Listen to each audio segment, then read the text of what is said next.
Charlotte, hi, hello, welcome to the Female Startup Club podcast. Hi, thank you so much for inviting me to join you. I'm really excited to get to know you and to talk to you all about what we do. Me too. Where are you, by the way? I am actually, it's 10 p.m. and I am in Hong Kong at the moment. What? Oh my gosh. Is that my fault? No, I'm so sorry. I work US hours anyway, so I sleep super late, so it's no big deal. Oh wow, goodness me, I'm in bed by that time. Oh my gosh. First things first, do you want to introduce yourself and tell us a little bit about your business? Sure. So I'm Charlotte. I'm the founder of planet-friendly sunscreen brand Everyday Humans. So we make planet-friendly sunscreen that is comfortable and it has added skincare benefits that actually, cater to your everyday routine. So, I can tell you a little bit about how I started the brand. So I'm an elderly millennial, so I'm in my late 30s. So, aging is human and, we make lifestyle mistakes, but I was part of the noughties eras where I tanned a lot. So, how like 20 years ago it was really cool to tan. And like now, nowadays, the sunscreen sort of like conversation is so prevalent that you're like, whoa, why didn't anybody told me when I was 16 that when I was tanning every day with SPF 4 with oils and stuff that, this is the number one thing that you should avoid is actually the sun. It's not smoking. It's not sleeping poorly. It's not bad eating habits. It's actually the sun that actually ages you. So, I was like, okay, well, if that's the most vital weapon against wrinkles, why aren't there more cool sunscreen brands that actually encourage young people to buy? So I started, I was like, I nerded out. I was like, okay, let me just do some research. So I was just walking down the supermarket aisles and like noticing that, unlike, most skincare and cosmetic brands out there, sunscreen is actually really dominated by a few players. So, and what all these players really do, especially in the supermarket aisles, is that, they're always marketed to seasonal or occasional users. So you're talking about people who like do sports, like you're like, I'm going to go running, so I need a sunscreen. I go surfing, I'm going to get a sunscreen. Or like, I'm a beach goer, then I'm going to use a sunscreen. So I was like, looked at it, I was like, wait, why isn't there really a sunscreen brand that's specifically designed to make building a habit of wearing sunscreen a no-brainer? And I really couldn't find a brand that has an ethos that you're like, okay, I want it to be everyday, but so you want it to not just be like a sports brand or whatever it is, or like a beach going brand, or rather like an everyday skincare brand. And I guess that's why, I started Everyday Humans. So, the clue's in the name. So we're a brand for everyday humans so that you can wear sunscreen every day, right? So that's sort of like the origin story. Yeah, so That's amazing. Did you always want to be an entrepreneur? I used to be in finance and then I was in tech. And then this is actually my first I'm a single founder, so like this is actually my first startup on my own. And I used to be in things that is not tangible. So I just wanted to actually make something that I can touch and tell people about, and it's not hard to explain to somebody. And I nerded out and I love skincare. So it's just like something that I'm really passionate about. And while I nerded out in the category and I found this beautiful white space where it's like, whoa, why isn't anybody tackling this particular space that I identified? And like, I used to live in Singapore where literally it's sunny every single day. Like it's summer every day, 365 days, so that's how I was like, okay, well, obviously this is a no-brainer. Like I should, make something that I personally use every day because I need it, so that's sort of like where it is. 100%. Yeah, I love that. Founder fit, I think, is what they commonly refer to it as. I want to go back to the very beginning, kind of, I think I read that you were working on it in development from around 2018 to find out what those kind of early years were like and what you were doing and how long the development process kind of took, manufacturing and all that kind of stuff. Oh, it's long because I guess I got into the industry being very like naive, thinking that, you can just like bust out a product like within like 6 to 8 months. No, not in sunscreen. So I think sunscreens technically are more difficult, a product to formulate. And for me, like I have a wish list of things that I want. It's like, okay, if I want to make sunscreen, an everyday thing, number one thing you need to tackle is actually texture. So if the product, generally sunscreens are really goopy and it's really thick. So hence you don't want to wear it every day. So if I'm able to solve the comfort thing and make it actually feel like skincare. So when you're incorporated into routine, it doesn't feel like a chore. It doesn't feel like your mom sort of like telling you, it's like, oh my God, you have to wear sunscreen, now you're going to die of cancer. And you don't want that sort of like fear mongering situation. So what I wanted to do, the number one thing is to tackle texture. And the second thing that I wanted to tackle is white costs. So, like as an Asian founder, like, we're obviously our skin tone is a bit different. So, but I live in like Southeast Asia, and then I live in the US as well. And I know that, like skin tone color is actually a major issue when it comes to selecting sunscreen. So some, get white cast. Some people with dark skin tone actually get a purple cast. So, we wanted to be able to tackle that, head on, and like figuring that portion out was really difficult. Like in order for you to, and then added to that, we wanted to have, skincare benefits for our products. So yeah, the first thing I really want to tackle is the formula. So I think the biggest complaint with sunscreen is actually about comfort. So if the sunscreen is not comfortable to wear, you wouldn't want to actually incorporate into your daily routine. So this is the number one thing we want to tackle. And the second thing is white cast. So, most sunscreen have like either goopy feeling or like it leaves this horrible sheen. So, for darker skin tones, it actually reflects purple or you have a grayish tinge. So we want to make sure that it's really serum light and it's actually invisible so that you would want to wear it and you can actually incorporate it into like your makeup routine as well. So the third thing we wanted to tackle is that, so I think nowadays, like if you want to have, everybody's so super busy, right? You really want to be able to have a multitasking sunscreen that actually does more than just protection. So we also wanted to add skincare benefits. So, like antioxidants, hydration, and anti-pollution that targets skin concerns for young people. So that's why I wanted to, like, when I had all these wish lists and then when I went to my manufacturer, they're like, oh my God, like it's one of those people. So I think it's just, yeah, I'm one of those who just wants everything. So it took a long time. So, I started off with like, asking around, but that didn't go very far. So then I started visiting trade shows. So I just like went to the bigger ones, and the biggest one in Asia is Cosmoprof Asia. So looking at co-packers out there, and just like, like cold emailing people and just like finding, and at the beginning, like, I had like literally a website and like my name, and I was just like asking all these huge manufacturers to work with me, and of course I get rejections. Like it's like I write these big proposals, and I just keep radio silence the whole time. So I just keep knocking on doors. I was just persevered, and then one person or one manufacturer finally answered, and it was in Australia, and I was like, oh my gosh, thank you. So they saw my wish list and they're like, oh my gosh. So we just went through the process, and it just took a long time. It took like almost 18 months just to get the first formula. Like, I guess from the ideation, you've got this wish list of things, and you started understanding the limitations of what I want to be able to get and to achieve. And you start iterating. And so you've got samples after samples. And then now from the texture, you've got the white cast, you've got the skincare benefits, but then maybe it's the actual packaging that has an issue, or that, there is maybe, there like maybe like it actually you have a reaction or sensitivity issue, or that, there's just, and then maybe the fragrance is really bad. There's just so many things that you don't know when you just started off, and you just think about all these like wish lists, but there's so many nuances on formulating that you only know when you get yourself deep into the formulation sort of situation. And then the process, like, because when you first start, when you write a brief, you don't really know. And then you start to like learn more about the limitations and learn more about the jargon and the lingo. And then you just like build more and more. And from there, like each time that you make a change, it's another 3 weeks. So after 3 weeks, after 3 weeks, after 3 weeks, and it becomes like 12 to 18 months. So that's sort of like what the process looks like. Yeah, I mean, I guess like at the beginning, I was alone doing this. So I did like the formulation with some assistance, but like it was predominantly myself. So just learning the trade so quickly, it was really difficult. But, I went through the process, and, I overcame and finally got the formula that I want. And I was like, yay, and we go to market. I mean, the product is really good. I just tried it this morning and I thought it was so amazing in terms of the texture. It definitely feels more like a serum once it's rubbed into the skin. And also the smell. I really quite enjoyed the smell. Oh, I'm so glad. I think you've done such a good job. So many, like it's actually behind me. There's like a box of fragrances. I think we picked like, I don't know, like 25 fragrances because we want natural fragrance. So that's really, so generally most brands, like they would use synthetic fragrance, but I'm like a non-toxic brand. So what we really wanted to do is to find a Cosmos certified fragrance.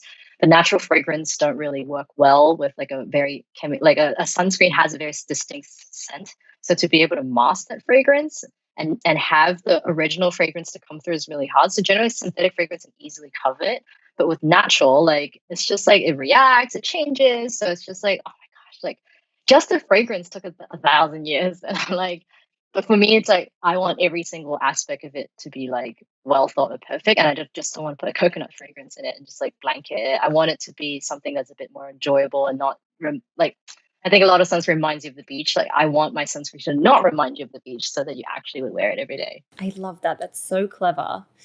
Because it took 18 months, and also from what you've told me, sunscreen is more difficult to develop. It's just a different process. And then with things like testing and that kind of thing, did you have to have a bigger budget to get started? And how were you funding in the beginning, in that pre kind of launch phase? Yeah, I guess like in skincare, I think your MOQs would be like you can even run it at like 1,000 units or something like that. For us, it's like you start in 10,000, like so you kind of need to be super committed and like know what you're doing and be really sure before you push the button. And because I'm working with suppliers that traditionally don't work with small brands, so like even more difficult. So when I commit my first order, like with my PO, I like I was like, I want to make sure that my product sells. So I really wanted to nail wholesale first.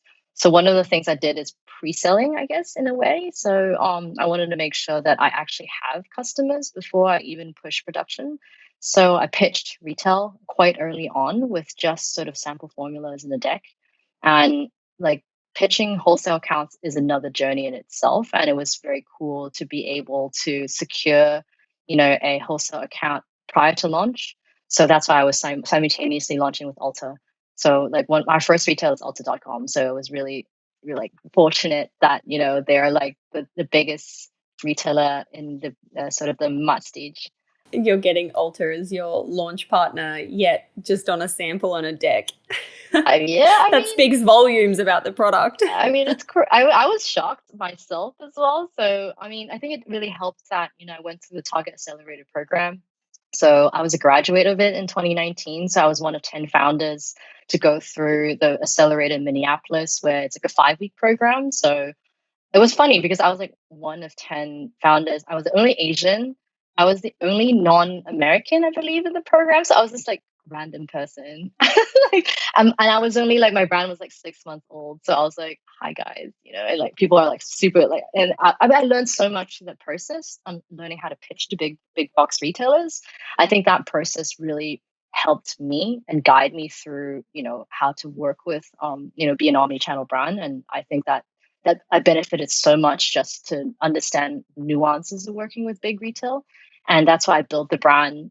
So many nuances. Like it's a machine. Like they're a Fortune 10 company, Fortune 20, Fortune 50 company, right? So, like opening an order from like a mom and pop shop and opening an order with, a equivalent of Ulta, like just on the supply chain side to be able to accommodate with all the boring stuff, they have systems specifically required to plug into their systems, like so like just like small nuances that, I always say that, as a founder, my job is to fill out forms. I just fill out so many forms and like signing documents just to be able to get like all these like ERP systems sorted out. So it's just like it's a journey in itself. And, you need to pre-plan quite early. So I was mentioning that I pitch Ulta, prior to launch. I pitched them, I think, 6 to 9 months before launch, and just to get a feel on how we are. And so it was a long process, and it's not like I think a lot of people underestimate how you get into wholesale accounts. You can't be like launch a brand and next month you get into retail. Like it doesn't work that way.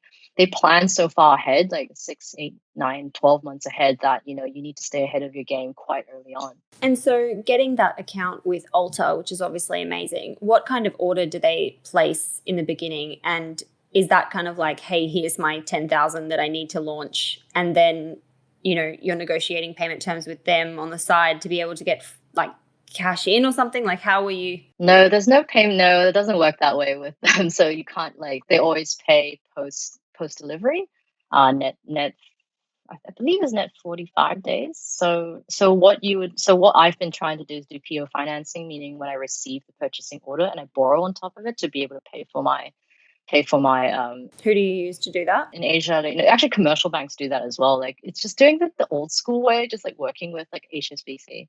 Actually, I mean, I think it's interesting that people forget that 20, 30 years ago, that's how people start businesses. Collaterals, mortgages. Like the old school way. So I did it the old school way, I guess, like borrow money with collateral, borrow money off a PO and start and just do it the old school way. And because even though I raise a friends and family round, I don't want all of the money to be tied up in inventory. I want obviously it to build the team, do marketing, and so on and so forth, and grow the brand rather than use all of my proceeds for inventory. So I was very fortunate to have POs to be able to do that. Yeah, that's amazing. And I love kind of that stripping it back and just being like, hey, let's go back to the old school and figure out how to do this without having to think about, the trend at the moment not the trend, but the landscape at the moment feels very much like, e-commerce founders that are scaling into retail, go out, raise institutional funding, scale like crazy. And that's like kind of the pathway, I guess. But you've taken this like approach of being like, no, I'm going to figure it out and figure it out and figure it out until I really need to take on any, VC dollars. Yeah, there actually are a lot of pathways to money. Like it doesn't have to be a one set way. And I think the media obviously shine the light upon insto invested companies a lot more than us, indie startups, I suppose, or sort of bootstrappy startup. And you just don't know those stories. And that's why you have people like you to talk to people who don't do the traditional path and say, hey, actually, there is a way to do it without insta money at the beginning. Like there are alternative ways to do it. I've heard founders like, they max out the credit cards, they borrow money from the family, like I do it that way, and there's nothing wrong with doing it that way as well. It's like, it's not as glamorous, just a different way. Yeah, absolutely. I was talking about this with someone yesterday, actually. I was on someone else's podcast and we were talking about the media and, this kind of like culture around lifting up the people who are raising loads of capital, and that's like on the front pages of Forbes and TechCrunch and all this kind of thing. And that's all well and good, but I was like, why don't people highlight the bootstrappers who are building these wildly successful businesses, but they have just taken a path that, to me, it's kind of like, hey, I don't know, like obviously there's pros and cons to both, but like it's pretty amazing to bootstrap and especially to get to the point that you are like a year in and you're in all these incredible retailers. You're obviously doing a really good job. It's interesting. I don't get it. I don't get it either. I mean, I wish there were more people who just do the traditional, like I guess the old school way. So then I have more friends to talk to on how they do it alternatively. I mean, debt financing or like PO finance, all these. I mean, they exist. Like there's now startups that do specifically that, knowing that there's limitation on institutional rounds or VC funded rounds. But there are alternative ways to access capital if you look. So if you look, yeah, and if you get someone that points you in the right direction, essentially. I want to talk about your launch. Obviously, you launched in collaboration with Ulta, you said. I imagine you were also ticking off some extra partners along the way there in the lead up to getting the brand out there. But what were you doing in the lead up to launch to get ready and market and build your customer base? And kind of, if you could talk a little bit about that time and how the launch went. Oh gosh, I mean, I launched at this craziest time, which is the last week of May 2020, in the middle of the pandemic and a week after Black Lives Matter. So I have to work extra hard because, I had all these plans. Like I first I need to shoot my campaign. We couldn't shoot at that moment because everything you can't shoot outdoors. I wanted to launch in New York and LA with offline experiences and in-person activations. That got canned. So I had no choice, actually. I had to pivot. I didn't want to just delay my launch because I already signed on a retail partner. So I was like, okay, I got to focus on building a strong and like a hyper local community online.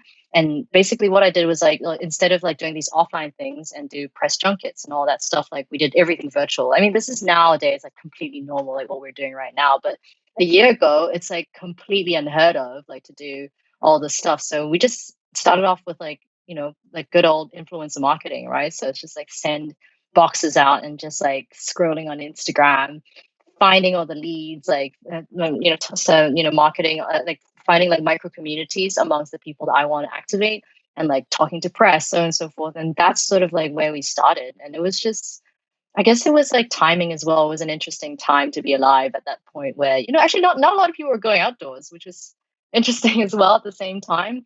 And even, the big players are figuring out how to be able to build communities and activate online. So we just like sort of like nerded out and like, from community, then we do reviews, from reviews, then we need to scale, affiliate programs, like so on and so forth, and just like learning as we go. But like we were just super fortunate to get a lot of doors knocking at us. So afterwards we signed Sephora APAC. So we're in 7 countries for exclusive for Sephora. We're now at Target.com as well, and then we're at Urban Outfitters, Free People, Revolve. So in the UK, we're at Beauty Bay and Naturissimo. We're also speaking to a couple of more like EU and EU and UK players as well. So it's been really interesting because I don't really pitch, and like they just find us on Instagram actually. And like we get DMs, like because I was doing my own DMs, or I was doing my own social, and I realized Instagram in the end of the day is actually a really powerful tool to market your brand. And buyers are there, customers are there, so that's why we spend quite a bit of energy, building out our community on social. And do you think all these retailers that have come to you, and this is probably like a really stupid question, but just to be clear, do you think for you it's strictly a combination of your incredible design and like the feel and vibe of the brand and what the actual product itself is? Or is there something else at play that these brands are coming to you for? I guess it's just I was mentioning that sunscreen is traditionally dominated by a few players like the big guys, right? So there are not a lot of indie options, to be honest. And I think, and especially if it's an indie option, it will also be a very large brand. So they're not actually there's no. So I think what's interesting that I've been here. I mean, I don't say it myself. Like it's the retailers who tell me, is oh well, we find that your branding is quite inclusive. So meaning it really has a unisex sort of like vibe to it. So I mean, when I build the brand, I wanted it to not look like any other skincare brand, and especially not to look like another SPF brand. So we deliver, as an example, we take a deliberate thing to avoid using the icon of the sun as an example, and actually avoid using the color yellow altogether. Like, so we do only have a very small patch. So our packs are all in like different colors, and there's only a very small hint of yellow. So there's all these like branding considerations that are actually inspired by streetwear and urban fashion that I think that makes the branding a bit more like, I guess, inclusive or unisex. So what I want is that even your boyfriend or your husband would be like, oh, what is this? Yeah, it's called Resting Beach Waves. And I don't mind buying it. I don't mind using it. I want the idea that, hey, even, a straight dude would be like, sure, why not? Which like, it's funny because afterwards, like when we launched the brand, we have, quite a few people who are texting or like DMing us, hey, I'm so surprised even my husband wears this, or like even now even my really like boyfriend who just only wears, washes his body and his face and everywhere else with one soap uses your sunscreen. So it's like really nice to know that, our brand is actually genuinely, speaks to a very diverse range, and the age range also is quite diverse. It's our target demographic is like, I would call them a zillennial, so it's like a 25 to 35, but it also can skew all the way down to like a 16-year-old and all the way up to like a 55-year-old. So I was like surprised that, the branding or the language it speaks actually can be as diverse as that. So maybe that's one thing. And I guess the second thing would be I'm a big sustainability nerd. So I think it really comes from my family background. So my father's in biodegradable packaging. So, and, I just naturally am inclined to be super sustainable and stuff. So, and, young people nowadays are really concerned, about the environment, and, and you're increasingly conscious about how you spend your money. And so, when I start the brand, I was like, I gotta do this right. Like, I just need to make sure that, every single aspect is, considered. And I think retailers really like that. And it's really hard to do. So, I mean, as an example, like we are, I started the brand knowing that this is going to happen. So there's 3 things we did. Like after year 1, like we did a LCA, so which is a life cycle assessment.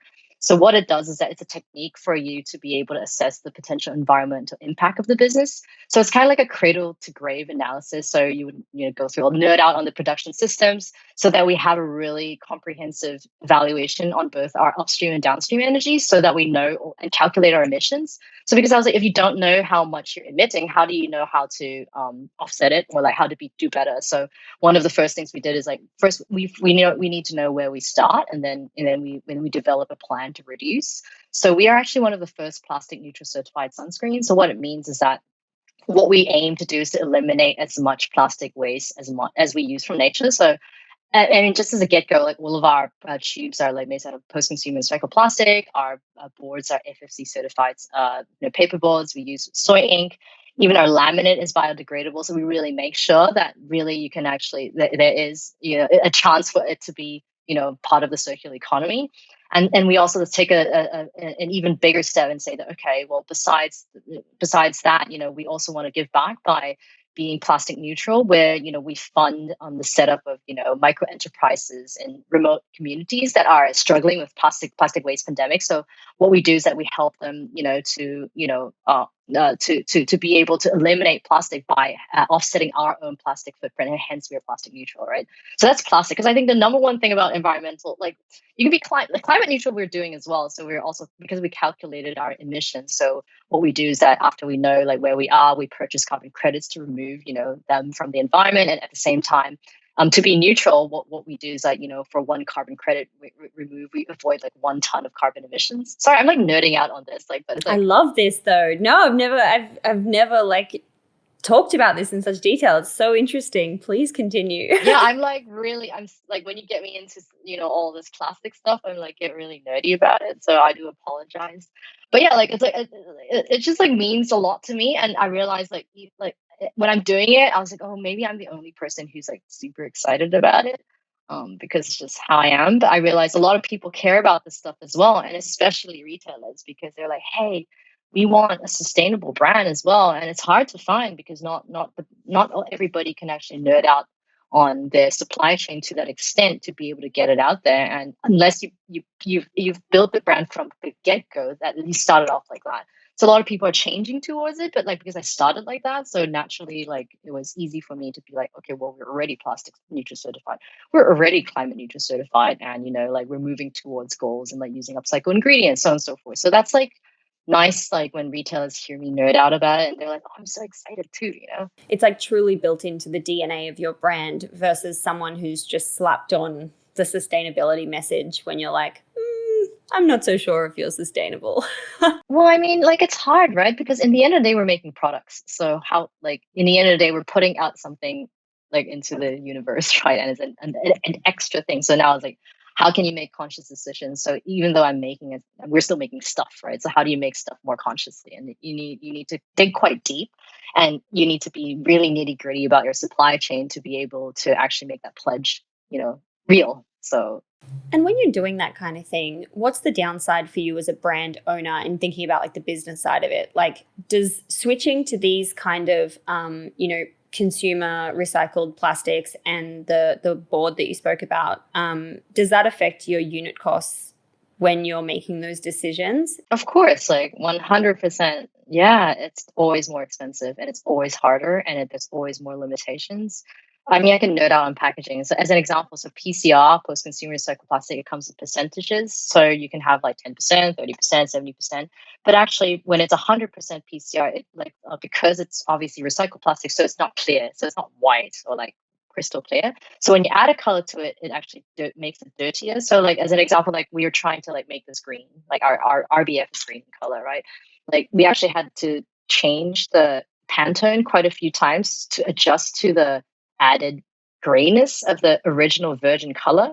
So it's just like really nuances like that. And I'm like, oh my God. And then like I'm like nerded. I was like, I want the freaking pump to be recyclable too. But yeah, actually, there's like single component pump. I mean, I can talk about it all day long. Like, like I want the cap to be recyclable. So it's like all these nuances. I was like, and the supply be like, no, this one is like it has a spring in it. So you have to take it apart to make it recyclable.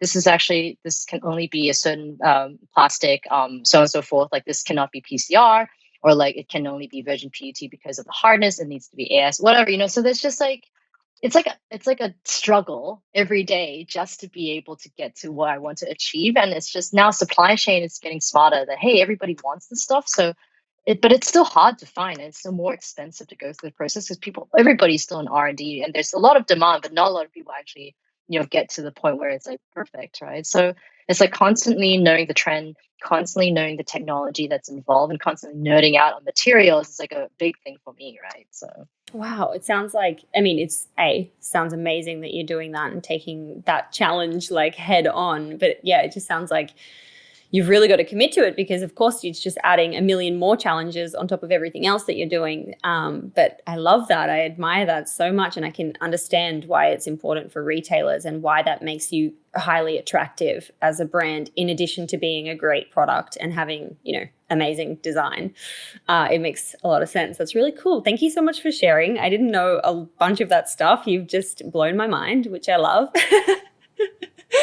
I want to switch back to kind of like what your marketing efforts are at the moment and what's kind of critical for you to allocate budget towards. And what I mean by that is more like what's really working for you now that you're kind of like doubling down on, because right time, right place kind of stuff. Yeah, I guess like because we're scrappy and we don't have like a huge ammo to do paid marketing. So a lot of things build out a community. So word of mouth is really important, and we really double down on micro communities. So what we really do is to actually identify certain niches, certain categories that we believe are a natural fit to our product.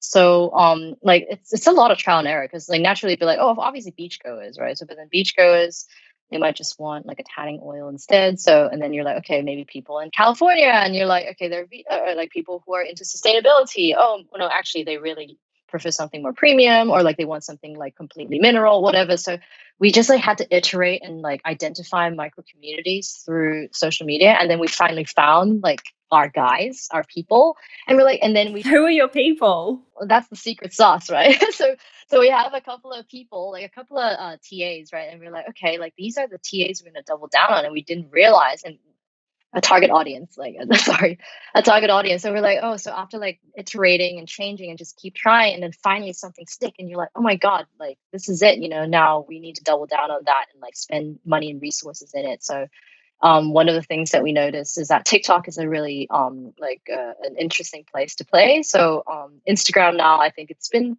pretty difficult to win on the paid side. So due to iOS 14 changes, and the targeting is a lot harder to do, and the way that you run ads is completely different nowadays. So so we need to like move our budget and like allocate it elsewhere. So what we find is that TikTok, because it's so new, and it's the ad platform is just like I think it's like 8 months old or something like that, and people are, even the program itself is still learning. So what we wanted to do is just to try more out there and see how it goes. But like we've seen natural successes there, because our brand itself is really conducive for TikTok. It's just like one of those packaging or branding and name of it that works well for that environment, and it's like quite funny, or and it's like the color pops, and like the kind of people who likes our branding is people who would live in TikTok. So we found that a natural fit. So that's where we are spending our marketing dollars at the moment. Yeah, amazing. I assumed that would be the case. It screams TikTok to me.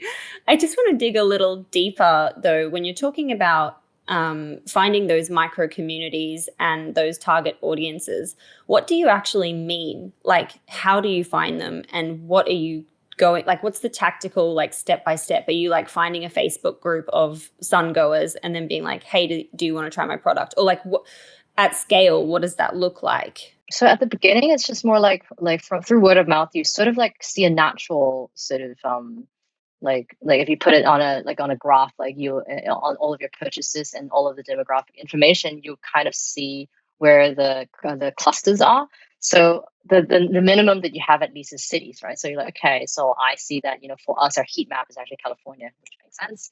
So you're like, okay, within California, and then but because of the pandemic, now everybody's staying home, so they're all over the place as well. So you're like trying to figure out like where are these micro communities, how they find us, and where these word of mouth. So once we identify the community, and then some of them are maybe creators, so we actually go into conversations with them. So what we do is that when we do influencer marketing, we also add a survey, and just to understand why, what's your skincare routine? How do you incorporate it? Like, what do you see? Like, why? Like, what are your interests? Like some basic information. But actually, from those seemingly boring questions, that you actually learn quite a lot about the people that we identify, and that you'll start to see trends or start to see commonalities within the people. And then from those data, you're like, okay, then you sort of like make your call. You're like, okay, I want to try these 3 experiments. And then what I do is that we see, like, we first, like, as you said, identify the communities. Like, let's say it's a sport. Let's say we're like really into, like, say, surfers, right? And we're like, okay, let's find surfers in in LA, or like in all the surf cities, and then like identify the surf clubs in there, and like see the people, and like try to like maybe get into retail with these people and see how they react. And then from there, and then you're like, okay, like then if you see sort of like like you will see the sales coming through, like, and then you'll see, because where of the jurisdiction or like the cities that they live in, and you're like, okay, well, if that's working, or like maybe you see the community and you don't see that sort of like, like expanding effect, and you're like, okay, maybe that's like the wrong call, or like it's the wrong target audience. So it's like this iterative process of like finding, your first 100 people that really like you in the same community. Because if you have like 100 people from like 17 different communities, that is not a cluster. So what you want to do is to identify a cluster and then double down on it. Oh, I love that. That's amazing. You know what else came up for me when you were just describing this? You're focusing on California as an example, or maybe, you have a pocket of people in Australia, whatever. And you're someone who's based now in Hong Kong, I think you said, and previously Singapore. What's it like trying to build a brand that's kind of focused on a different region to where you live? And I'm asking because I'm based in London, but when we launched the non-alc brand, our focus is completely on the US. Obviously, it will be London because we're here too, but completely on the US. And I'm wondering, and I have been wondering, what that is like and how do you manage that? Extra difficult, that's what it is. I mean, like, I guess like American culture, I went to school in the US, so I guess that helps a little bit. But what I find is that actually during the pandemic, like I've been really active or proactive in reaching out to founders in the US and just like speaking to them, like not particularly in my category, but like just anybody who is like hustling basically, and just getting to know the nuances of like American life. I think it sounds really ridiculous, because like, what do you mean by American life? I mean, there's like, as an example, like I'm from Asia, so I don't use Amazon as an example. Only until I went to Minneapolis for the Target program. I was like, dude, like we spent, I think I have 250 orders a year. I was like, what are you talking about? Like, I'm like, I've never used Amazon before. Like something so stupid like that, because I live in a place where it doesn't exist. Yeah, so you're like, I didn't even know you transact that much on Amazon. It's like, okay, well, then, so we opened up Amazon because of that, not knowing, living in Asia, not knowing that. So it's like, I think it's just like, visiting, being aware, and having, cool people to talk to, just to know the nuances of the culture. So as an example, California, right? So I was like, okay, I know nothing about it. I've never lived there. I've only visited a few times, like no freaking idea. So we hire people out of actually from California and be like, okay, what is your everyday? Oh, hey, this is the cool cafe. This is where the surfers hang out, like whatever. Yeah, so you kind of like, you need a local, like you definitely need a local guide to be able, and like doing it remotely is near impossible, because the successes that you see in the US is because they are hyper local and they are from that place, and that's why they're able to find the cluster much faster, because they're actually there. So I mean, for you, like it's the same thing, right? You're not, obviously your natural first cluster would be in the UK, because you are personally there, and hence word of mouth spread a lot faster. So to able to do that and replicate that remotely is really, really, really hard. But we have like a huge following in Melbourne. Like it's super random, but like, we have like, I don't know why Melbourne, because obviously it's just not really like, it's not like a surf place. But maybe we're like a city girl sunscreen, a city person sunscreen. So that's sort of what we've identified. Like, hey, we're like a city person sunscreen rather than an outdoor sports sunscreen. We're a casual sports sunscreen, not a hardcore sports sunscreen brand. So we realized, okay, well, surfers is actually not a thing, because there's a lot of people who are already doing beach going sunscreen. We're like, oh, actually, we're the opposite. We're people who rarely goes to the beach who actually uses us. Yeah, gosh, that is so interesting, and so much food for thought there when it comes to that whole like building a business remote and the challenge that's going to come with that. What is happening in the business today? Like, what's your team look like? What exciting partnerships can you shout about? What new innovation do you want to plug? Okay. Well, I mean, I'm just really excited about our existing retailers. Like, Ulta is like, our first and our number one. And of course, Target, because we were part of the accelerator and now we're online, and hopefully later on down the line be able to go on shelves. But it's just, we're really focused on, a couple of bigger retailers, and like want to go, I would say, go deep rather than go wide, because it's really hard to get into a door and you don't want to lose the door. So you want to be able to focus and give them like full attention span. and make sure that you do the right things. Because like if it takes so long for you to get in, you don't want to get kicked out after 12 months. So we want to make sure that we service them and like have the assortment, have all the the supply chain ready for them, so that when they place a larger order, like we're there for them. So that's sort of like what we're doing. Super. I mean, I guess like a lot of people think that we are a D2C brand, but we're actually, like an omni-channel brand. Like we start omni-channel, which is, I think, quite different from a lot of D2C, like a lot of skincare brands out there that start D2C first. So we started off with a wholesale account. So I guess the business operations is significantly different, because it's a completely different operation altogether. If you do D2C, you need a growth marketer, you need paid ads people, you need like or content people, so on and so forth. And wholesale, you need like a sales team, you need educators, like you need like on the ground staff. Like it's very different the way that you operate. So it's almost like running two businesses. Yeah. It's two businesses, essentially. Yeah. It is. It's basically two Yeah, businesses. absolutely. How big's your team now? I'm curious. Oh my gosh, 1, 2, 3, 6 people Are they all based, where are they around, or is it? all around. So we have like New York, LA, Chicago, London, Singapore, Hong Kong, and Sydney. Like, wait, no, sorry, not Sydney. Sydney's gone. Manila. Yeah, Manila for ops. What's the time that you guys hop on group calls? Oh my god. So it's like this time. Actually, it's like 11 p.m. would be like Is that the time that like everyone's able to join? kind of like so.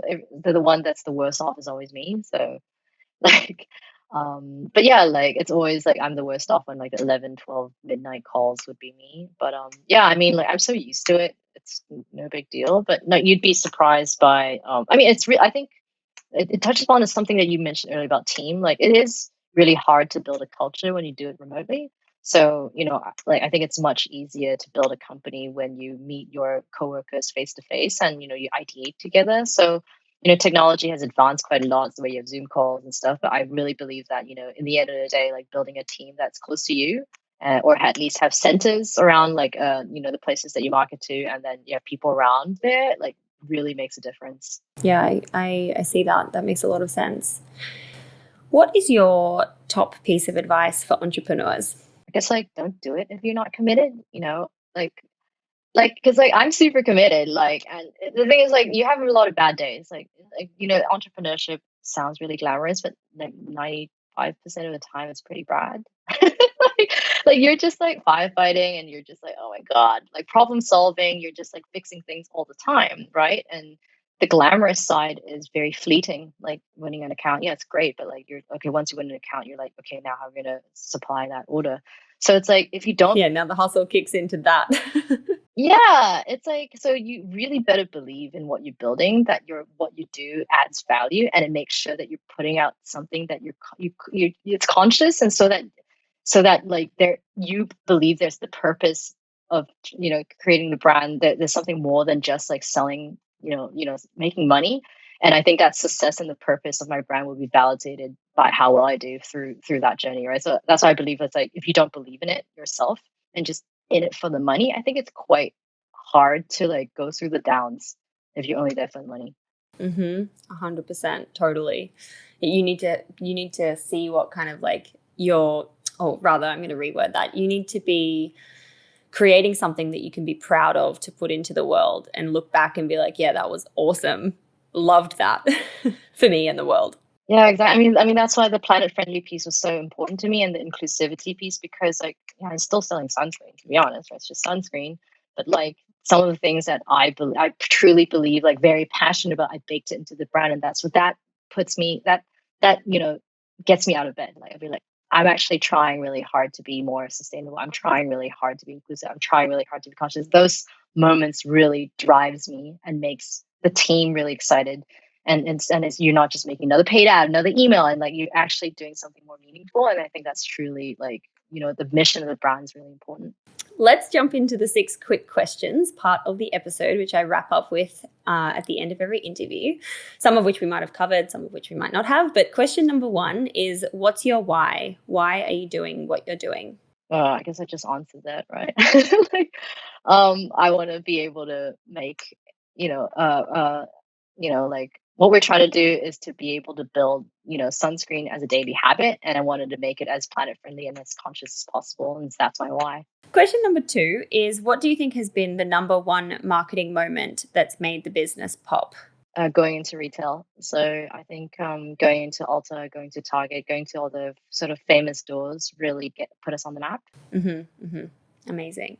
Question number 3 is, where do you hang out to get smarter? What are you reading to? What are you reading or listening to or subscribing to? Oh, interesting. I actually like talking to founders from different businesses, as I always take time out to like reach out and like schedule a call and get to know them. And actually, where I hang out to get smart is actually other smart people. So it's like, I want to get to the source, not just like a derivative of a source. So actually listening to podcasts like yours, like listening to founder stories, I think is really important. And, and I think it's also really important to have diversity in your network to be smarter. Yeah, absolutely. For sure. Question number 4 is, how do you win the day? What keeps you feeling happy and productive and sane? Building a routine. So, that starts with skincare, right? If you want to not age, well, start with building a routine of, wearing sunscreen every day. And if you want to be healthy, you want to start by exercising everything. And I think a lot in life is like, we're all work in progress self, I believe. So that's sort of like the model of the brand. It's like, if you want to do better, you need to start with a habit or a routine. For sure. Question number 5 is, if you were given $1,000 of no strings attached grant money, where would you allocate that in the business? Fundraising. So I think liquidity is the key for any business to be able to scale. So being cash rich is very important. So if I have $1,000 of it, I'm not going to use it. I'm actually going to go out and find more. Love that as an answer. That's great. And last question number 6 is, how do you deal with failure? And it's a really dorky quote. It's like, when one door closes, another one opens. So it's true, but don't treat a failure as a no. I think it's always like a not yet. So don't think that, like, sometimes a failure can be, can be turned around, and what you view today is a failure, but actually in retrospect, it's just like a not yet. So don't treat every single failure as a hard no. Oh, I love that.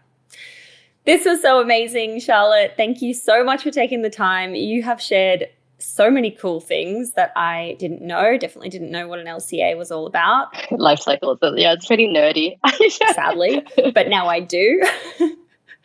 And I'm so grateful. Thank you so much for joining me. So yeah, thank you so much for taking the time as well. I'm looking forward for you to continue using our sunscreen and to hopefully get to see you one day in London.